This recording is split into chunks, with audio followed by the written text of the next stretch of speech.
أعوذ بالله من الشيطان الرجيم بسم الله الرحمن الرحيم شروع اللہ کے نام سے جو بڑا مہربان نہایت رحم کرنے والا ہے۔ پیارے دوستو، آج ہم بات کریں گے اللہ تعالیٰ کے ایک ایسے برگزیدہ پیغمبر کی جن کو سمندر میں ڈال دیا گیا اور جن کو ایک دیو ہیکل مچھلی نے نگل لیا۔ آخر آپ سے ایسی کیا خطا سرزد ہوئی تھی جس کی وجہ سے آپ کو کئی دنوں تک مچھلی کے پیٹ میں رہنا پڑا اور آپ کئی دنوں تک اس دیو ہیکل مچھلی کے پیٹ میں رہے، اور آخرکار آپ نے ایسی کون سی دعا پڑھی جس کی وجہ سے اللہ تعالیٰ نے آپ کو اس آزمائش سے نکال دیا اور آپ کئی دنوں کے بعد اس مچھلی کے پیٹ سے باہر آئے۔ پیارے دوستو، آج کی اس منفرد ویڈیو میں ہم آپ کو حضرت یونس علیہ السلام کے عجیب و غریب واقعے کے بارے میں بتائیں گے اور اس دعا کے بارے میں بتائیں گے جو حضرت یونس علیہ السلام نے اللہ تعالیٰ کی بارگاہ میں مانگی اور جس کے بعد اللہ تعالیٰ نے حضرت یونس علیہ السلام کو اس آزمائش سے دور کر دیا۔ اور اس دعا کو جو بھی مصیبت زدہ پڑے گا تو اللہ تعالیٰ اپنے فضل و کرم سے اس کی تمام پریشانیوں کو دور کرے گا۔ پیارے دوستو، حضرت یونس علیہ السلام اللہ تعالیٰ کے ایک برگزیدہ پیغمبر گزرے ہیں جن کو اللہ تعالیٰ نے قوم بنی اسرائیل کی طرف مبعوث فرمایا تھا۔ اور پیارے دوستو، یاد رہے کہ قوم بنی اسرائیل وہ واحد قوم ہے جس کی طرف اللہ تعالیٰ نے سب سے زیادہ انبیاء کرام کو مبعوث فرمایا، اور اللہ تعالیٰ نے حضرت یونس علیہ السلام کو نبوت عطا فرمائی اور آپ کو عراق کے شہر نینوا کے لوگوں کی طرف دین حق کی دعوت دینے کا حکم فرمایا۔ اللہ تعالیٰ نے جب حضرت یونس علیہ السلام کو نبوت عطا فرمائی تو اس وقت آپ علیہ السلام کی عمر مبارک 28 سال تھی۔ چنانچہ اللہ تعالیٰ کے حکم کے مطابق حضرت یونس علیہ السلام اہل نینوا کو ایک عرصے تک دعوت حق دیتے رہے اور انہیں اللہ تعالیٰ کی وحدانیت کی طرف بلاتے رہے، لیکن اہل نینوا نے آپ کی بات پر کوئی کان نہ دھرے اور وہ اسی طرح اپنے گناہوں اور برائیوں کے اندر مبتلا رہے۔ لیکن اس کے باوجود بھی حضرت یونس علیہ السلام اپنی قوم کو اللہ تعالیٰ کی وحدانیت کی طرف بلاتے رہے اور گناہوں سے منع کرتے رہے۔ حضرت یونس علیہ السلام نے کئی سالوں تک اپنی قوم کو دعوت حق کی تبلیغ کی، لیکن وہ قوم اپنے گناہوں سے باز نہ آئی اور اسی طرح اللہ تعالیٰ کی نافرمانیوں اور گناہوں کے اندر مبتلا رہے۔ اہل نینوا کی اس مسلسل سرکشی اور مخالفت نے حضرت یونس علیہ السلام کو دل برداشتہ کر دیا، اور حضرت یونس علیہ السلام اپنی قوم کی نافرمانیوں کو دیکھ کر ان سے سخت ناراض ہوئے اور ان کے لیے عذاب الہی کی دعا کر کے اس بستی سے روانہ ہو گئے۔ اور پھر جب آپ اپنی قوم کے لیے بدعا کرنے کے بعد اس بستی سے باہر نکلے تو چلتے چلتے دریائے فرات کے کنارے پر پہنچ گئے، اور وہاں آپ علیہ السلام کو مسافروں سے بھری کشتی نظر آئی جو جانے کے لیے تیار تھی۔ چنانچہ آپ علیہ السلام نے بھی اس کشتی میں سوار ہو گئے۔ کشتی ابھی کچھ دور ہی گئی تھی کہ اللہ تعالیٰ کی طرف سے خوفناک طوفانی ہوائیں چلنے لگی، اور ان خوفناک طوفانی ہواؤں کے اندر وہ کشتی ڈگمگانے لگی۔ چنانچہ ان طوفانی ہواؤں کے اندر کشتی کے ڈوبنے کا خطرہ مزید بڑھ گیا۔ تو اس وقت تمام ملاحوں نے اپنے عقیدے کے مطابق کہا کہ معلوم ہوتا ہے کہ اپنے آقا کا بھاگا ہوا کوئی غلام اس کشتی میں سوار ہو گیا ہے۔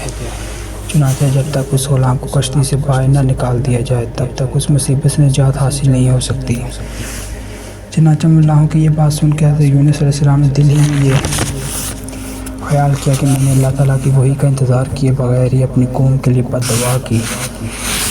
اور وہاں سے چلا آیا، اور شاید اللہ تعالیٰ کو میرا یہ عمل پسند نہ اور اس وجہ سے یہ آثار نمودار ہوئے ہیں۔ چنانچہ یہ منظر دیکھ کے حضرت یونس علیہ السلام نے ان ملاحوں سے کہا کہ میں ہی وہ بھاگا ہوا غلام ہوں جو اپنے آقا سے پا کر یہاں اس کشتی پر سوار ہوا ہوں۔ مجھے کشتی سے نیچے پھینک دو تاکہ یہ طوفان رک جائے۔ مگر کشتی میں سوار تمام مسافر اور ملاح آپ کے بارے میں خوب جانتے تھے اور آپ کو نیک انسان سمجھتے تھے، اور وہ تمام لوگ آپ کی شرافت سے خوب واقف تھے۔ اس کے بعد یہ طے پایا کہ قرآن اندازی کی جائے گی۔ جس کا نام قرآن اندازی میں نکلے گا اس کو کشتی سے باہر پھینک دیا جائے گا۔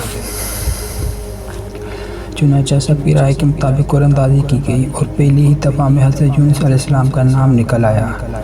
اس کے باوجود بھی تمام ملاحوں اور مسافروں کو یہ یقین نہ آیا۔ پھر اس کے بعد دوسری اور تیسری بار بھی قرآن اندازی کی گئی، مگر ہر بار حضرت یونس علیہ السلام کا نام ہی نکلتا۔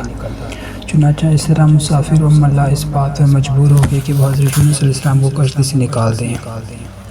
ابھی وہ سب یہ سوچ ہی رہے تھے کہ حضرت یونس علیہ السلام نے خود ہی کشتی سے چھلانگ لگا دی، تو اس وقت اللہ تعالیٰ نے بہت بڑی مچھلی کو حکم دیا، تو اس مچھلی نے آپ علیہ السلام کو زندہ ہی نگل لیا، اور اللہ تعالیٰ کے حکم سے اس مچھلی نے آپ علیہ السلام کو صحیح سلامت اپنے پیٹ میں محفوظ رکھا۔ جب حضرت یونس علیہ السلام اپنی قوم سے ناراض ہو کر اس بستی سے چلے گئے تھے تو آپ علیہ السلام نے ان لوگوں کو عذاب الہی کی پیشگوئی بھی کی، لیکن ان لوگوں کو حضرت یونس علیہ السلام کی کسی بھی بات پر کوئی یقین نہ آیا۔ وہ لوگ کہا کرتے تھے کہ حضرت یونس علیہ السلام تو کہتے تھے کہ اللہ تعالیٰ کا عذاب آئے گا، لیکن اب تک کوئی عذاب نہ آیا، نہ جانے وہ عذاب کب آئے گا۔ مگر کچھ ہی دنوں کے بعد اللہ تعالیٰ کے عذاب کے اثرات نمودار ہونا شروع ہو گئے۔ چنانچہ اس طرح عذاب الہی کو دیکھ کر وہ لوگ پریشان ہوئے اور ایک دوسرے سے کہنے لگے کہ حضرت یونس علیہ السلام کی بات غلط نہ تھی اور آپ واقعی اللہ تعالیٰ کے سچے پیغمبر ہیں۔ چنانچہ ان لوگوں نے اللہ تعالیٰ کے عذاب کے اثرات کو دیکھ کر اللہ تعالیٰ کی بارگاہ میں خوب توبہ کی اور اللہ تعالیٰ کی وحدانیت پر ایمان لے آئے، اور اللہ تعالیٰ سے اس عذاب کو ٹل جانے کی دعا کرتے رہے۔ تو اس وقت اللہ تعالیٰ نے ان لوگوں کی توبہ کو قبول فرما لیا اور ان کو عذاب سے محفوظ رکھا۔ پیارے دوستو،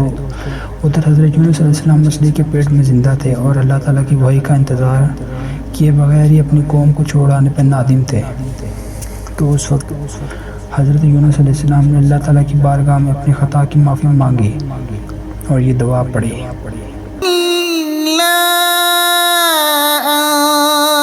سبحانک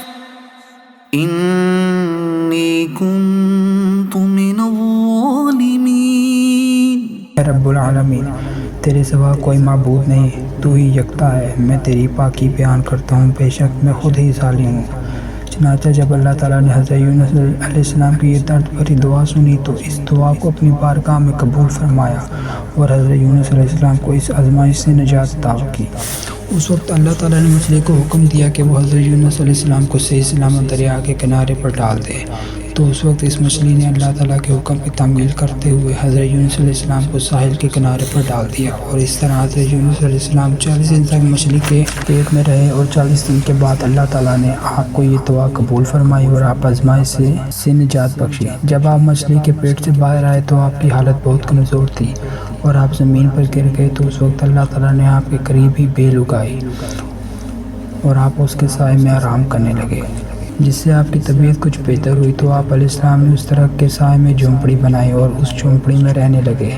چنانچہ کچھ عرصے کے بعد وہ بیل سوکھنے لگی، اور یہ ماجرا دیکھ کر حضرت یونس علیہ السلام بہت پریشان ہوئے اور دکھی ہوئے، کیونکہ حضرت یونس علیہ السلام اس بیل سے بہت محبت کرنے لگ گئے تھے۔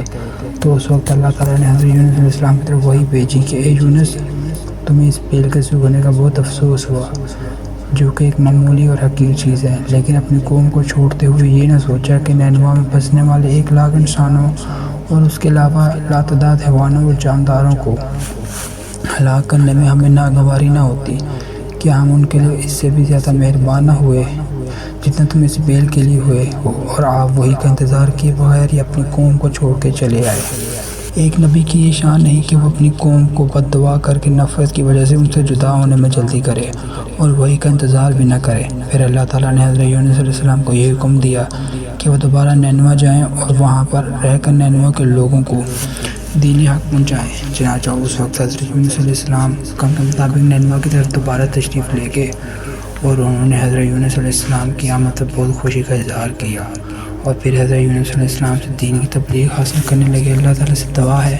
کہ اللہ تعالیٰ ہمیں بھی نیک اعمال کرنے کی توفیق عطا فرمائے اور برے اعمال سے محفوظ فرمائے، آمین۔